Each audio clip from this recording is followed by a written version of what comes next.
दोस्तों, dream institute के online platform पर आपका एक बार फिर से स्वागत है। आज अपन बात करेंगे पशुओं में तापमान, नाड़ी दर और श्वसन दर।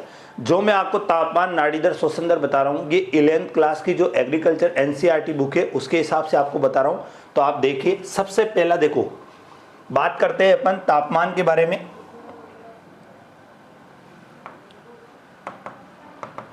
तो सबसे पहला अपना आता है मैटर तापमान का। तापमान में सबसे पहला कि तापमान ज्ञात किया जाता है गुदा क्षेत्र से, यानी रेक्टम वाले भाग से तापमान ज्ञात किया जाता है। तापमान ज्ञात करने के लिए 1 से 2 मिनट तक थर्मामीटर को रखा जाता है। जो थर्मामीटर आता है उसके अंदर आगे देखो स्टील का थोड़ा सा आता है, इतना सा, तो उसको 1 से 2 मिनट तक रखा जाता है।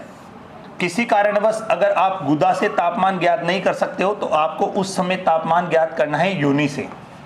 देखो, किसी कारणवश कई प्रकार के कारण हो जाते हैं जिससे आप गुदा से तापमान ज्ञात नहीं कर सकते, योनि से आपको तापमान ज्ञात करना पड़ेगा। दूसरी देखो, सबसे इंपॉर्टेंट बात क्या होती है कि जैसे मान लो रिंडरपेस्ट बीमारी हो रही है, पशु बार बार दस्त किए जा रहा है, तो वो जगह क्या होती है, छिल जाती है, और उस जगह पे थोड़ा ठंडा महसूस हो रहा है या और भी कई सारी चीजें हो रही है, तो आप वहां से तापमान ज्ञात नहीं कर पा रहे, तो आप योनि से तापमान ज्ञात कर सकते हो। 2 चीजें और है, एक होता है क्लिनिकल जो थर्मामीटर मनुष्य को प्रयोग किया जाता है, तो उसके अंदर जो डिग्री लिखी होती है तो 94 से लेकर 160 डिग्री फ़ारेनहाइट तक होता है। और जानवरों की अगर अपन बात करते हैं तो जानवरों के अंदर 94 से लेकर 110 डिग्री फ़ारेनहाइट तक रीडिंग लिखी हुई होती है। तो याद रखना, जो मनुष्य का जो क्लिनिकल थर्मामीटर होता है उसमें 94 से 160 तक रीडिंग होती है, जानवरों को में 94 से 110 तक रीडिंग होती है। उसके बाद आगे देखिए, अब इसमें रटना नहीं है कि जानवरों मनुष्य में कंफ्यूजन कैसे, क्योंकि जानवरों में आपने मुर्गी पढ़ी है तो मुर्गी का 160 डिग्री फ़ारेनहाइट तो होता ही है, तो थोड़ा उसका बुखार आएगा तो 109 तक तो पहुंचेगा, यानी तापमान थोड़ा सा आगे जाएगा, तो 94 से 110 तक उसकी रीडिंग लिखी हुई होती है। उसके बाद आगे देखिए, अगर पशु का तापमान बढ़ा और एक पशु का तापमान घटा, अगर पशु का तापमान सामान्य से अधिक हुआ, जैसे उसका जो भी तापमान है सामान्य से अधिक हुआ, तो वह हाइपर कहलाएगा।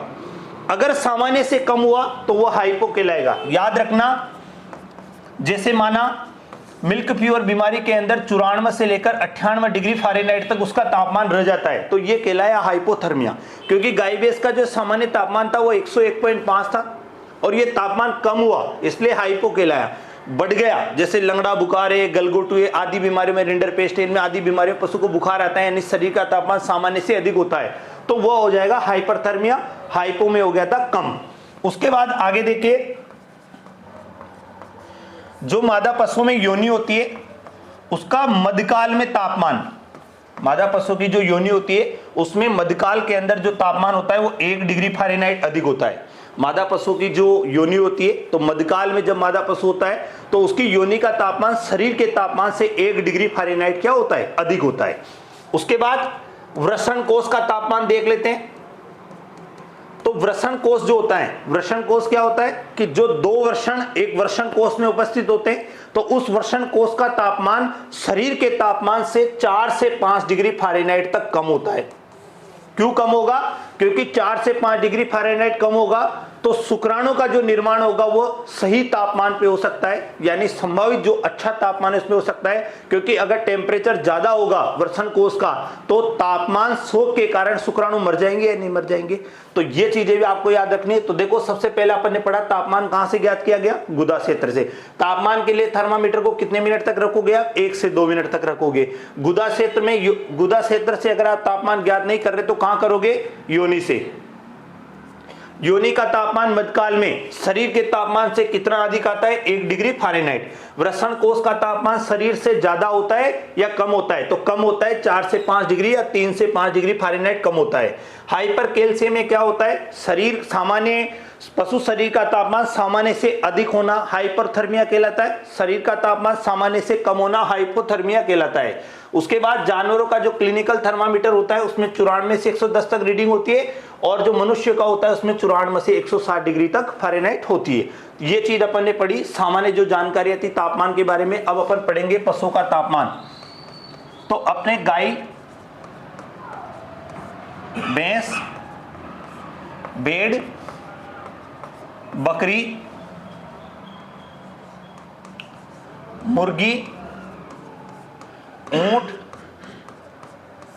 घोड़ा, ये आदि पशुओं के बारे में अपन को याद करने। सूअर भी हो सकता है, सूअर के बारे में भी कई बार पूछ लिया जाता है, तो ये भी आपको याद रखना है। तो देखो तापमान की बात करते हैं तो गाय का जो तापमान होता है वो होता है 101.5 डिग्री फ़ारेनहाइट। भैंस का भी सेम होता है, 101.5 डिग्री फ़ारेनहाइट ही भैंस का होता है। भेड़ का और बकरी का दोनों का तापमान होता है 102.5 डिग्री फ़ारेनहाइट के अंदर होता है। मुर्गी के जो शरीर का जो तापमान होता है वो होता है 106.5 डिग्री फ़ारेनहाइट, 160 डिग्री फ़ारेनहाइट भी हो सकता है। ऊंट का जो तापमान होता है ये होता है 97.6 से लेकर 99.7 डिग्री फ़ारेनहाइट होता है। घोड़े का जो तापमान होता है वो होता है 100 डिग्री फ़ारेनहाइट होता है या 100.5। सूअर का जो होता है ये होता है 103 डिग्री फ़ारेनहाइट होता है। तो ये इंपोर्टेंट जो तापमान थे वो पढ़े अपन ने। गाय का तापमान 101.5 डिग्री फ़ारेनहाइट पड़ा, भैंस का तापमान भी 101.5 डिग्री फ़ारेनहाइट, भेड़ का और बकरी का 102.5 डिग्री फ़ारेनहाइट पड़ा, मुर्गी का 106.5, ऊंट का 97.6 से लेकर 99.7, घोड़े का 100.5 पड़ा अपन ने, सूअर का 103 पड़ा। याद रखना कि दोपहर के समय ऊंट का तापमान सबसे ज्यादा होता है। यह आपको याद रखना है कि दोपहर के समय ऊंट का तापमान सबसे ज्यादा होता है। ऊंट एक ऐसा जानवर है जिसका तापमान सुबह अलग होता है, दिन में अलग होता है और शाम को अलग होता है, यानी तापमान जो परिवर्तन होता है। अब आप देख लो एग्जाम में आपसे ये पूछा जा सकता है निम्न में से कोई सा भी पशु दे दे और आपसे पूछ ले कि निम्न में से किस पशु शरीर का तापमान सबसे कम होता है, किसका सबसे अधिक होता है, या फिर इनको आप अवरोही क्रम में जमाइए तापमान के आधार पर। तो आपको कैसे भी प्रश्न दे दे तो आपको ये याद है तो आप इसका उत्तर दे सकते हो। तापमान फ़ारेनहाइट में याद होने चाहिए, सेल्सियस में बदलना मैं आपको बता दूंगा आगे, तो ये चीज आपको याद करनी है। उसके बाद आप आ जाइए नाड़ी दर में।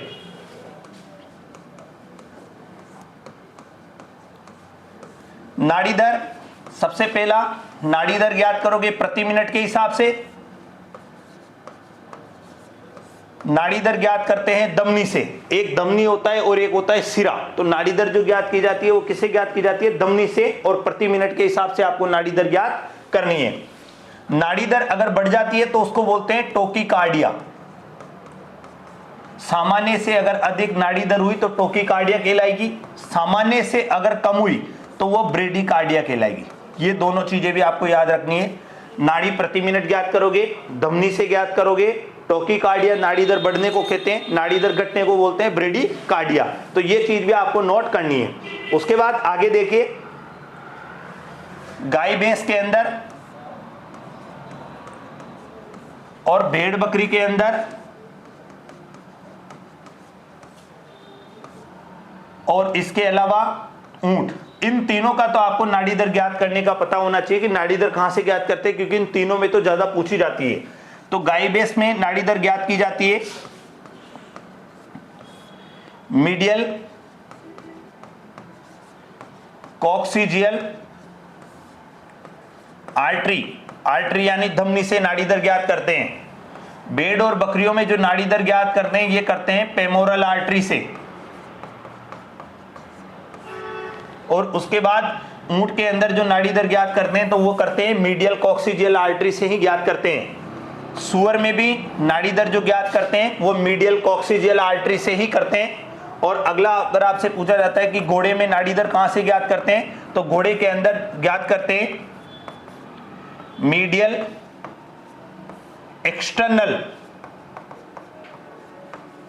External artery, great metatarsal artery, metatarsal artery आदि से इसकी नाड़ी दर ज्ञात की जाती है।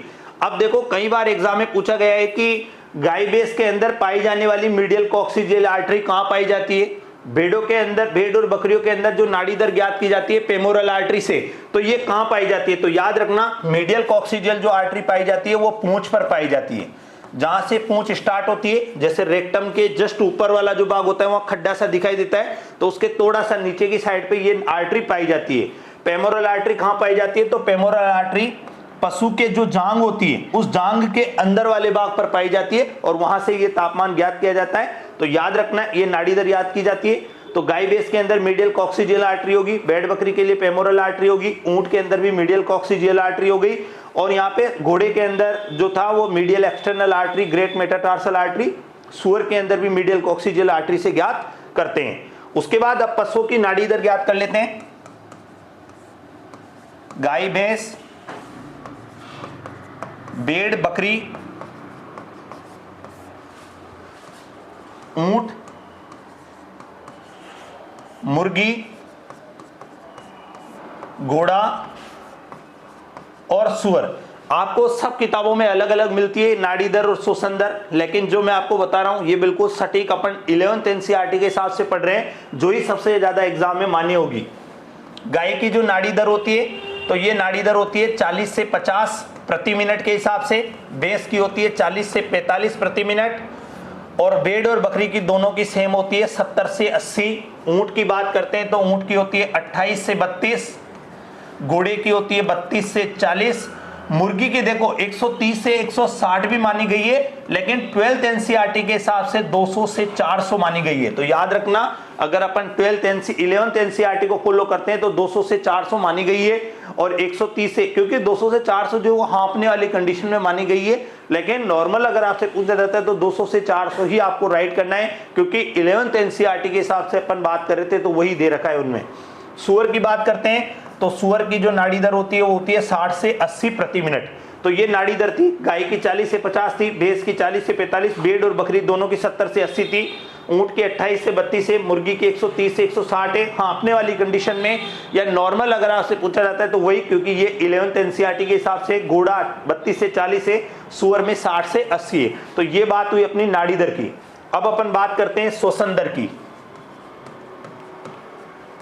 शोषण दर ज्ञात किया जाता है, देखो दो चीजों से, एक तो तूथन पर हाथ रख लो, तूथन पर हाथ रखकर भी आप ज्ञात कर सकते हो। जैसे मान लो ये तूथन वाला भाग है, आप जानवर के मुंह पे हाथ रखो, वो कितनी बार सांस ले रहा है ऐसे पता लगा सकते हो। या दूसरा आप पता लगा सकते हो पेट पर हाथ रखकर, पेट जैसे ही ऊपर नीचे हो रहा है कितनी बार हो रहा है उससे आप पता लगा सकते हो। और यही शोषण, देखो तूथन पर हाथ रखकर रख सकते हो और पेट पर हाथ रख के आप ज्ञात कर सकते हो शोषण दर। अब गाय भैंसों में अंदर, ये गाय है, भैंस, भेड़, बकरी, सुअर, ऊंट,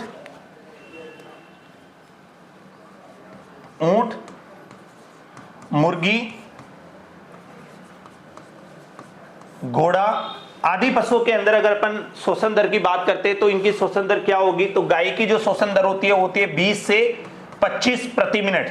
नाड़ी दर 1 मिनट में ज्ञात करते हैं प्रति मिनट, शोषण दर भी प्रति मिनट ज्ञात करते हैं, और तापमान ज्ञात करने के लिए आप वो भी प्रति मिनट ही होता है, लेकिन उसमें 1 से 2 मिनट तक आप उसको रख सकते हो, क्योंकि इसके अंदर मशीन के अंदर सायरन बज जाता है। जैसे आपके पास जो थर्मामीटर होता है तो उसके अंदर आवाज आने लग जाती है, तो वो चीज याद रखना है। पेस के अंदर होता है 16 से 18, इसके अंदर 12 से 20, बकरी में भी 12 से 20, सुअर में 8 से 18, ऊंट में 5 से 7, 15 से 30 के अंदर होती है कितनी, 8 से 12। तो याद रखना है, गाय के अंदर 20 से 25 हो गया, भैंस में 16 से 18, भेड़ में 12 से 20, बकरी में 12 से 20, सुअर में 8 से 18 हो गया, ऊंट के अंदर 5 से 7 हो गया, मुर्गी के अंदर 15 से 30 हो गया, और घोड़े के अंदर हो गया कितना, 8 से 12। याद रख लेना, देखो अपन ने अभी तापमान पढ़ा, नाड़ी दर पढ़ी और शोषण दर पढ़ी। तापमान सामान्य से अधिक हुआ हाइपरथर्मिया, सामान्य से कम हुआ हाइपोथर्मिया कहलाया। गुदा क्षेत्र से बात किया, गुदा क्षेत्र से अपन ने ज्ञात करने, अगर गुदा क्षेत्र से आप ज्ञात नहीं कर पा रहे हो तो आपको योनि वाले भाग से ज्ञात करने। उसके बाद नाड़ी दर में आ जाए, नाड़ी दर मीडियल कॉक्सिजियल आर्टरी से गाय भैंस में ज्ञात की, पेमोरल आर्टरी से भेड़ बकरियों में ज्ञात करी। तो इन सब चीजों को आप तापमान को, ये जितने भी नाड़ी दर तापमान मैंने आपको बताए, ये सब बताए 11th एनसीईआरटी की जो बुक है उसके हिसाब से बताए। उसमें एक पशु रोग एक टॉपिक है, उसके अंदर से अपन ने बात करी है, ताकि कोई भी अगर अपने पास समस्या आती है, जैसे एग्जाम में क्या पूछा जाता है, तो आप अपना ऑथेंटिक प्रूफ लगा सकते हो, एनसीईआरटी मान्य होगा तो आप आराम से बता सकते हो।